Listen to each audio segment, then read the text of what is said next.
851, turn right heading 180. Order 14 Papa, turn right 245, report localizer established 27. Aircraft. They cost millions and millions of dollars. Large orders can actually set back airlines tens of billions, so it's without a question that aircraft are expensive. However, their eventual return can far exceed that of their original cost, and therefore can be quite the worthy investment. But the one question that remains, and that is on the lips of many, is how do these airlines pay for their planes? In this video, I plan to outline the more common approach to the acquisition of new aircraft. I could most certainly make this video 15 minutes, but I want to keep it short and sharp as best as I can for you all. The first method, and one that you probably would have guessed, is cash.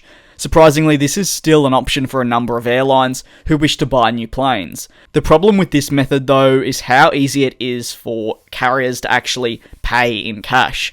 For instance, a brand new carrier which hasn't begun operations yet will likely not be able to use cash to, let's say, buy the Airbus A350. It'll just be too expensive. However, an airline like Emirates or American Airlines may be able to. Essentially, this option is only viable for airlines which are profitable. I do hate to bring in the government side, as I know it can cause quite the stir and arguments in the comment section. However, if an airline is state-owned or has rich billionaire owners, then they may also definitely be able to purchase new aircraft with cash, as the owners have that money available and are willing to spend. Leasing is the next option to acquire an aircraft, and one that is actually becoming more and more common, with leasing companies rising through the ranks and ordering just as many aircraft as, let's say, your typical airline. In fact, we've seen some leasing companies acquire nearly 1,700 aircraft that fly with over 200 airlines worldwide. There are two main types of leasing, and that is a wet lease and a dry lease. These two types of leases, while still being a lease, offer airlines different benefits and are used differently. I'll briefly go into that now. Firstly, there's a thing called a wet lease. A wet lease is where an airline takes on board an aircraft, but doesn't use their own crew. The crew is provided. Wherever the aircraft is coming from, they use that crew that fly with the company. For example, you watching may have boarded a Norwegian flight on board the A380, which wasn't actually Norwegians. There also wouldn't have been Norwegian crew. This is a wet lease, and a more common option for airlines when something goes wrong. This may be a delayed delivery of a particular aircraft, or potentially engine troubles, as that's what's currently going on now with airlines that use the Trenton 1000s on their 787s. The next method is dry leasing, and more common when an airline simply needs new planes. In fact, a number of planes you see are on dry leases. That doesn't always mean that the aircraft will, let's say, leave at a certain point. Sometimes, some airlines will actually organise a dry lease for X amount of years, and they'll keep it until they retire the aircraft.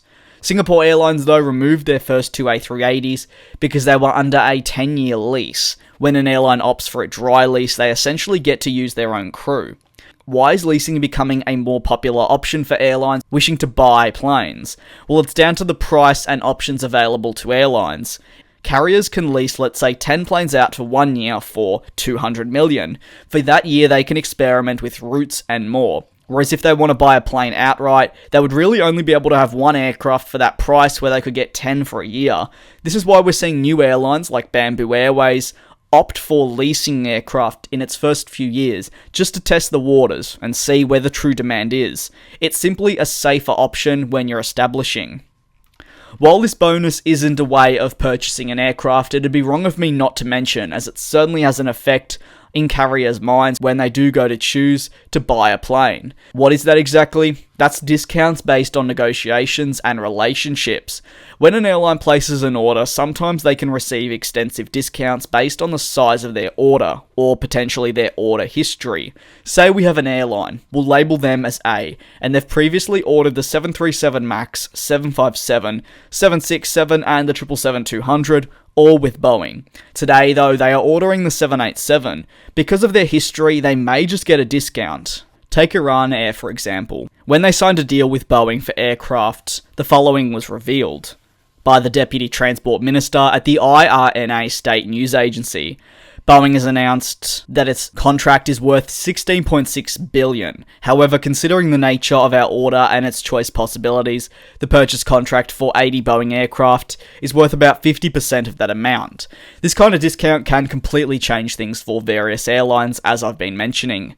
These are the two main ways to purchase aircraft or pay for aircraft. However, there are other methods like trading in older aircraft and using them as part of a deal, getting a bank or manufacturer to write a loan with the aircraft as collateral. It's similar to a mortgage one would buy for their own house. You pay the aircraft off over time, and there are a few other methods, but the cash and the leasing are really the main ones you need to know. I'd like to thank you very much for watching this video of mine. I do hope it was able to help you in some way, shape or form. If you did enjoy it, feel free to drop the video a like and subscribe to the channel if you are new. I do look forward to you all joining me in the next one. Race all of these broken dreams in flight, and we'll fly.